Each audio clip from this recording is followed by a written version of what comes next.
Very good, Dave. Welcome to Happy Thursday, huh? Yeah, that's it. It's the new Wednesday or Friday, maybe. It's a new Wednesday. Well, the good news is we just passed the shortest day of the year here in Melbourne, and it only gets brighter from yesterday. So we're on the homeward trail to summer. I like it. I like it. Yeah. Look, thanks again for joining me today. We're just picking up on a conversation we started last week when one of our listeners posted the question around setting price, and he did it right in the last 2 minutes of the call, which didn't really give us much time to expand. So we carried this over and we talked about this idea of pricing. And I suppose when you think about professional services, and setting price, it's a really interesting question, isn't it? Yeah, it's to me. It's I think it comes down to a couple of things. The first is confidence in your own product or service. I think if you don't have that confidence, then you're not going to charge appropriately, and it's about charging what's reasonable for your time. And I think the second thing is you also part of that confidence comes from having buy-in from your customers. And if you're getting regular buy-in and they're valuing what you do, then they're fine. They have no issue paying Yeah. a good amount. So that's what I've sort of learned. I mean, how do you view pricing, David? Yeah. Very, very interesting question. I think fundamentally, when you think about what pricing is, it's about a trade. And I think sometimes we forget, and we're very emotional when it comes to money, when it comes to deciding how to set pricing and how much people will and won't pay. And, if we want to elicit emotion from people, you can talk about religion, you can talk about politics, and you can talk about money. And they're the three hot buttons. And I mentioned sex as well, but we might not on this particular live stream. But my point is, I think when it comes to price, it's very subjective. And the mechanics behind it are pretty simple. It's a trade. So in the old days, before we had money, we used to go around, and if I used to have a pig farm and used to grow corn, I would walk over with a pig and trade you for some corn. But it became a pretty inconvenient thing, so we started creating tokens. So now what happens is, when I go to sell my service and people say, well, how much do you charge? What they're really looking for is not the price. They're looking for the value proposition. So I might say I charge $10, or I might say I charge $1,000. Now, some people go, $1,000 for what? Right? That's a good question, right? $10 for what is a good question. So knowing the price without knowing the deliverable doesn't mean I can assess value. So we talk about price setting, and I'm just going to make sure I've got my little chat box. Anyone who's joining us, feel free to say good day in the chat box, and I'll see if I can make it work. We had some great things going last week. And so for me, the price thing is $1 million question, but it's worth a lot of money. Because when we talk about growing profitability of a business, probably the very first place I would look is the pricing structure. Because I feel people often do things like they fear price increases. They go, oh, I can't increase my price, my customers would leave. Or they say, I can't charge more because it's hard enough to get a client, let alone worry about whether they're going to say yes or no because of price. So when people ask me, how do you set price? I say, well, you got a few options. You can go to the market and you can look at what other people are charging, and you can then compete. Okay. Sort of reasonable in a commoditized market, not reasonable in a market where your product is unique. So if you think about services, because we focused on the professional services industry, the trading, the commoditization is hourly rate and day rate. Okay. How much do you charge per hour? How much do you charge for a day? Now, what that doesn't take into account is the quality of the work that you do in that period of time. So I can give you really cheap hourly rate by putting a junior consultant on, okay? Or I can give you a premium consultant who's the best in the industry and charge 10 to 20 times more per hour because of the value.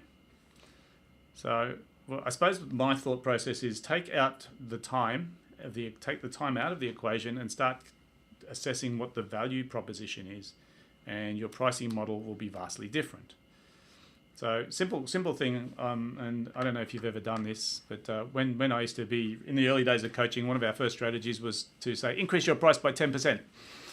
And people would go, oh my God, I'll lose people. I go, just do it with new quotes. Don't do it with your existing clients. Just put your price up by 10% on new quotes, and let's see what happens. 90% of the time, people would come back 1 week later and say, no one flinched. And I say, how do you feel about that? And they go, I feel like kicking myself in the backside because I've been undercharging for so long. And had zero to do with changing anything except for the number on the quote. So what are your thoughts around price and how it's set? Yeah, I've been on a bit of a journey where I undercharged for a long time, David. Yes. And I think that maybe that was down to the confidence of the value of the product or the impact it had. And I remember last year in particular, I went through a bit of a journey where I was just trying to work out how do I set prices. And we went and did different projects, and they were like custom projects. So the price was really up in the air, and that was good learning.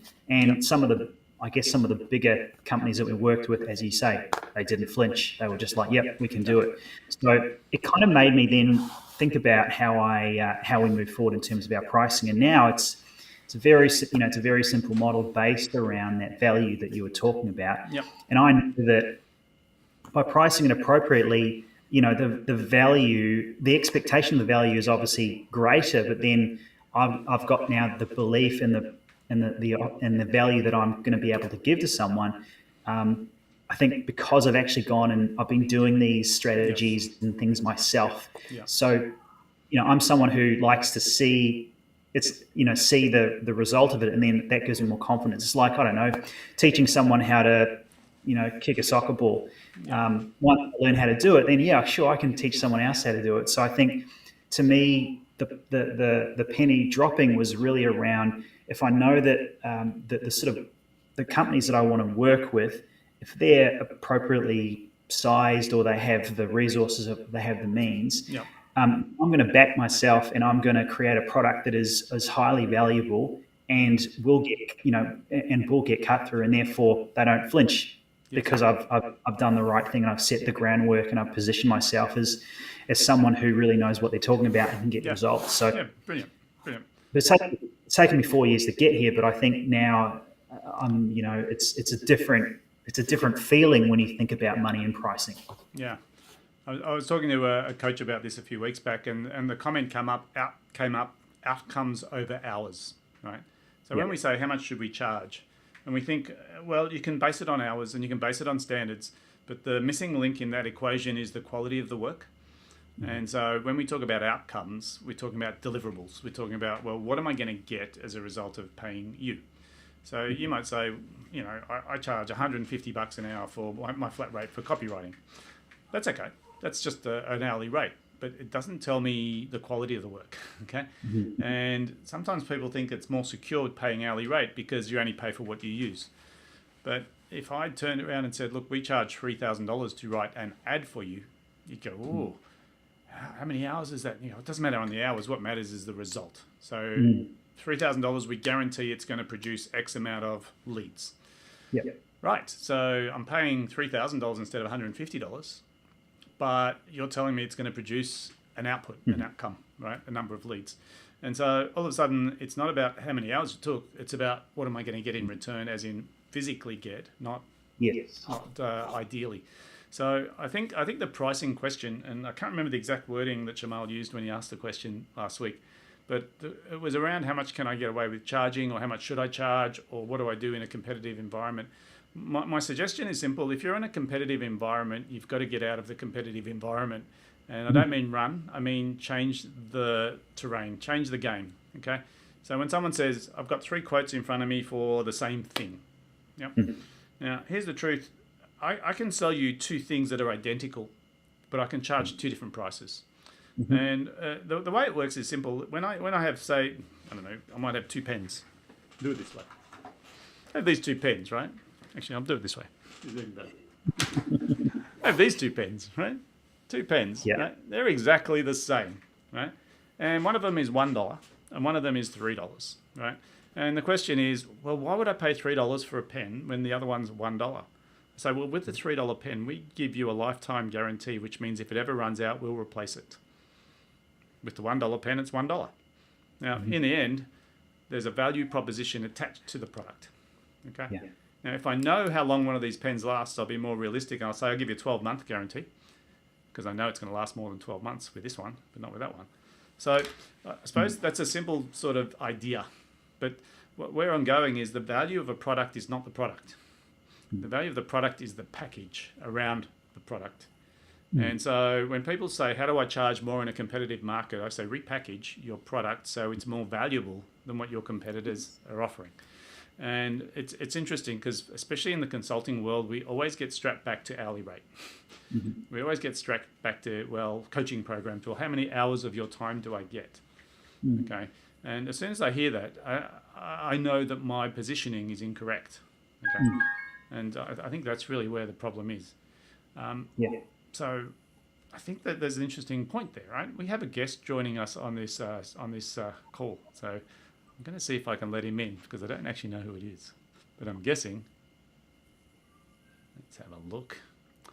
I'm going to make you guest number 1. You are. And I'm going to make this guy guest number 2. I'm guessing this is... actually, we'll wait to see if the video comes in. It's just in the green room. But going back to this conversation, and we are a bit sort of shooting from the hip today. The question is, how do I set my price? And we've already talked about, going to outcomes rather than hours. I think there's a second piece to this puzzle, and it's actually what does the client get when they buy your product or service? And the more you can guarantee it, like if you said to me, David, don't pay me to write copy, pay me to generate leads. And here he is, Shamal's back. Yes, I'm going to get this question up on the screen for you, Andrew, because it's quite a long one. Main question was, how can we charge more for a referral contact when they know what we charge the client who referred them? Cool. Thanks, Shamal, for the reminder. So this is something that happens with us too. Now, when you get a referral, one of the downsides of a referral is that you assume because the person that referred them to you is introducing you to this person, that the pricing will be the same. Now, here's what I've found. Very few people will talk about the price that you charge amongst themselves because it's usually private and it's confidential and it's bespoke. So, I mean, some people will pay a price because they get a level of service from Andrew, and other people will pay a bit more because they go for a different level. We've had situations where we've had people in programs that they're paying vastly different prices. Some of them are paying 50% more than others for the same program. Now, we have to reconcile in our heads what happens if they talk. Well, usually it's just that you need an answer. And the answer that I'm looking for is we actually have this loyalty arrangement with our clients. If you've been a client of ours over a period of time, your price doesn't go up. We grandfather pricing, which means as long as you continue working with us, your price remains the same. Okay, we don't put CPI in there, and we don't do any of the price increases as we increase the value of our product.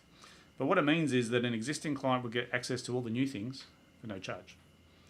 New clients can't get access to the old way that we deliver.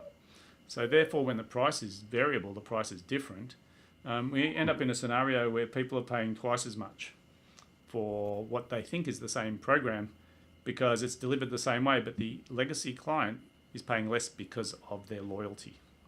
So I don't know if this helps, Shamal, but I suppose the real question is, how do you become comfortable with having pricing differential between two people that you serve? And the short answer is you can go one way, which is increase everyone's price as you increase the value. And so, like, this year is going to be an interesting year for people in business because CPI is 5% in Australia. Okay, a 5% increase in CPI means that if you do not increase your pricing by 5% this year, your costs go up by 5%, which means your margins get eroded. So if you don't do that, that's rewarding clients for loyalty or being fearful of offering a price increase even though your costs increased. My sort of summary answer to Shamal is this, okay? Your new client needs to be aware that they're paying more than the existing client. Because as you grow as a business, your product or service becomes more valuable. Your existing client needs to be aware also that you reward loyalty so that they're quite comfortable that there will be a price difference as the business progresses. Because the company, like in our business, what we are this year compared to what we were last year, we've innovated quite a few things. So rather than saying to everyone we had as clients, hey, we're going to charge more because of all these innovations, we say, hey, you get it for free because of loyalty. And that creates retention. And with the new guys, we say, hey, this is the value proposition. So they're not looking at what is everyone else paying. They're saying, is it value for money for me? Because if it is value for money, but it's still more expensive than everyone else is paying, I'm not going to go elsewhere because it's still value for money. Does that make sense? Yeah. I think, Shmuel, as well, with that referral piece,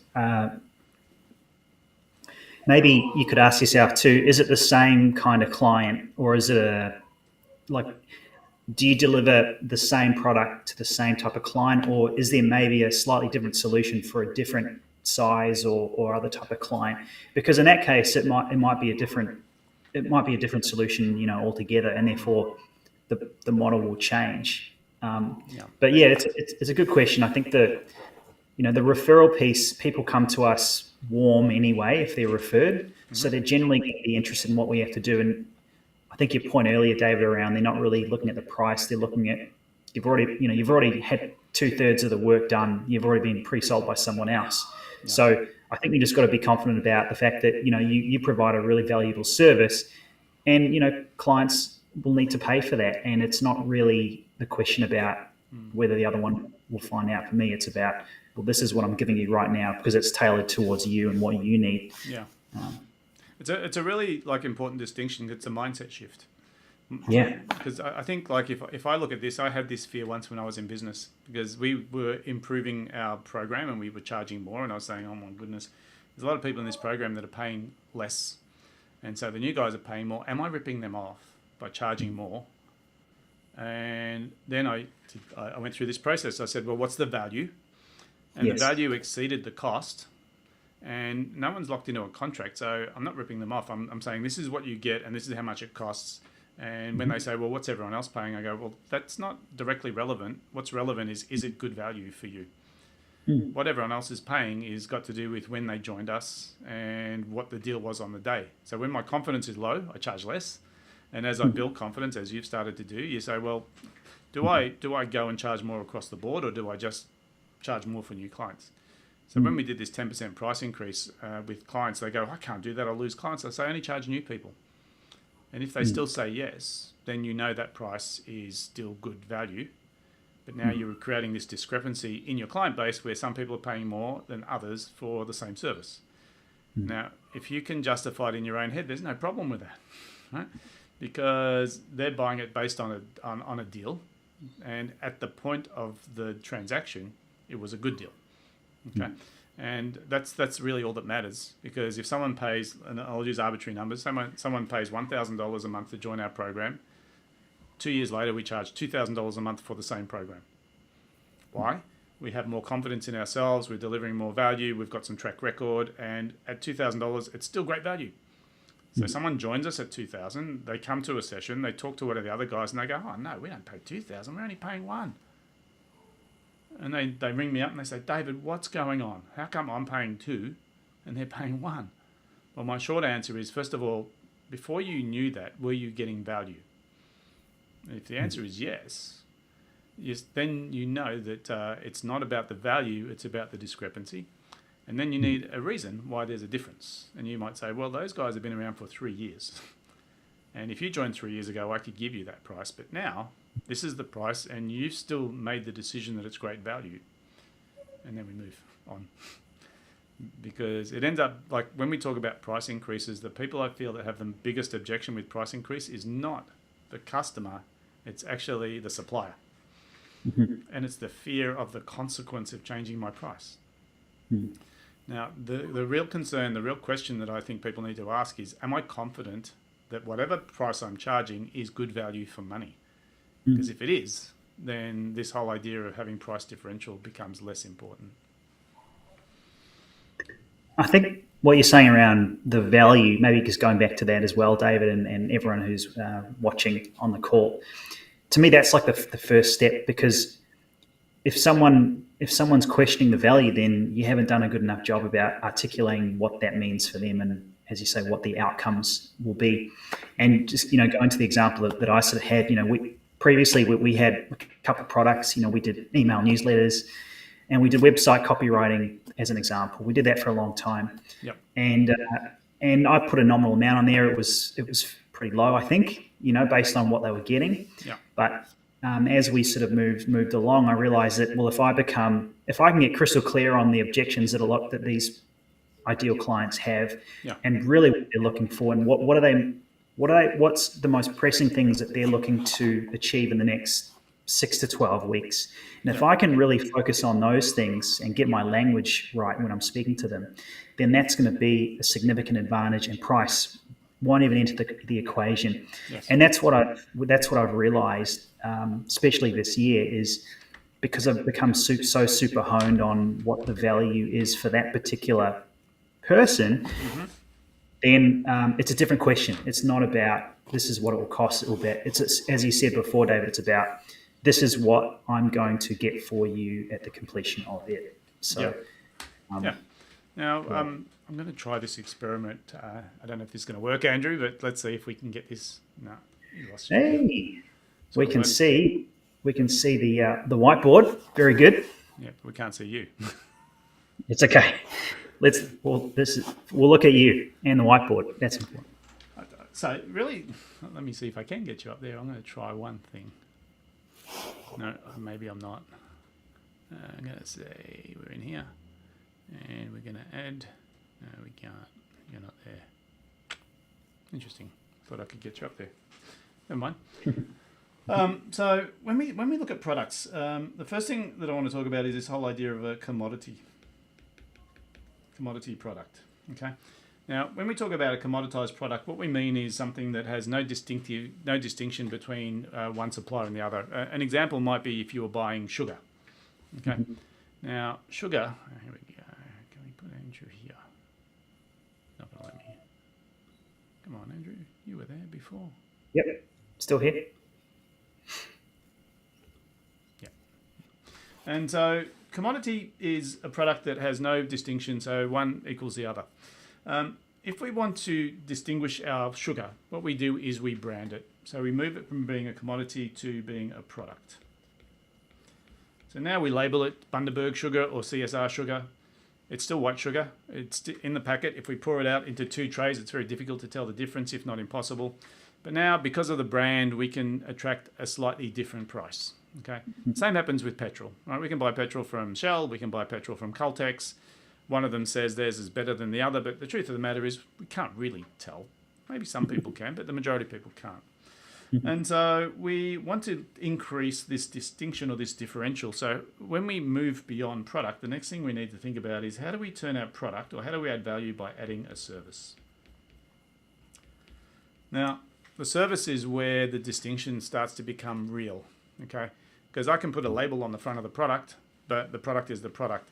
When I said to you these 2 pens are of 2 different prices, and I said one comes with a guarantee, now I'm adding service into the equation. So the product might be the same, but the support or the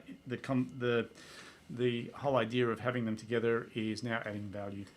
So we sort of move through this world of escalating the value of our product. Now, if we combine product and service together, we create what's called an offering.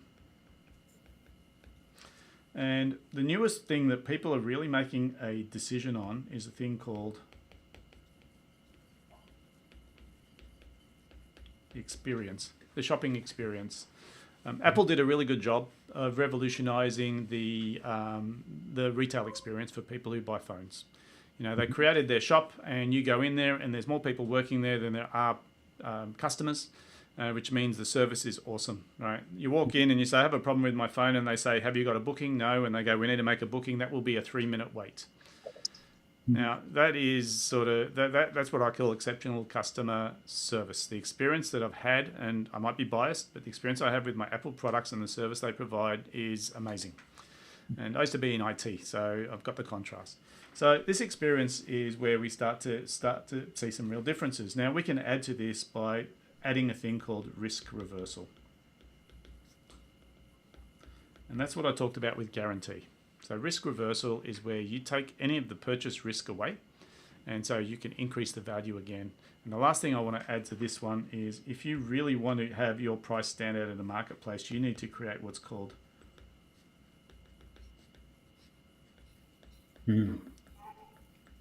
transformation. Now, transformation literally means that your product changes things for people, changes their world. Okay?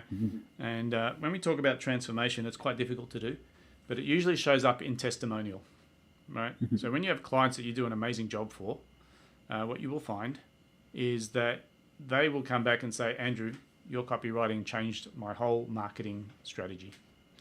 Now, that is worth its weight in gold. Okay, that's transformation. So I suppose what I'm trying to explain here is that pricing is not about hourly rate. Pricing is not about competitors. Pricing is about product differentiation. And pricing is about making sure that you understand, how do I make my product different when everyone who's buying it is trying to make it the same? Okay. I used to do a lot of work in tenders, right? And when it comes to writing tenders, the purpose of writing a tender in my mind is it's a butt covering exercise. And what I mean by that is that I would put a tender out to market so I can get 3 proposals that cover exactly the same spec, so I can compare apples with apples. Okay. And then what happens is when I make the decision, it's going to be based on the best tender response, which means there's a structure. Now, the downside of a tender is if I don't know what I'm looking for, then I can't compare apples with apples. So we need to be mindful that in a tender world, right, you've got to try and change the terrain, change the game, right? And if you do that, then you can become competitive by being higher priced, not just competitively priced.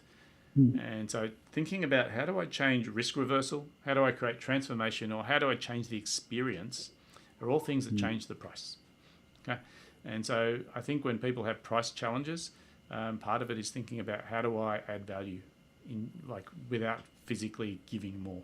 So not working longer hours, but adding more value. And it's a much better approach to business, to adding, like, the question of how do I increase my price? The answer is, well, how do you make sure the client gets more value?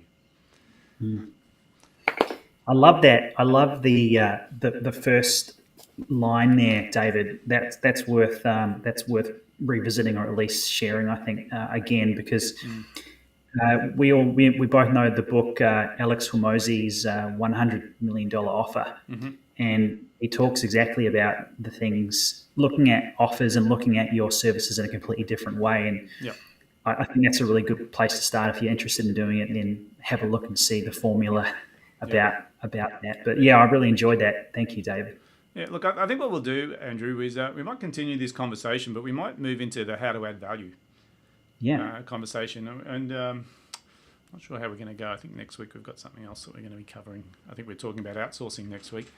But what I might do is make sure that we put this on the agenda as a topic on how to add value. And hopefully we're adding value to the people who are watching these. And the real deal here is to sort of think creatively about how can I increase the value of something without having to work any harder, or without having to reduce the price. And if we think about that, I think we're going to find that people are going to become much more entrepreneurial in their price setting. They're going to realize it's not just about getting as much as I can. It's about adding as much value as I can and getting paid accordingly. Yeah. Awesome. Terrific. All right, Andrew, look, we're right on the half hour again. I know we're keeping these short and sharp, but we don't want to lose people's interest, and they probably need to eat some lunch as well. So enjoy the rest of your day. And guys, I hope we got you some valuable insights today, and we'll look forward to catching up with you again next week. Thanks, David. Thanks, everyone, for watching. Cheers, Andrew.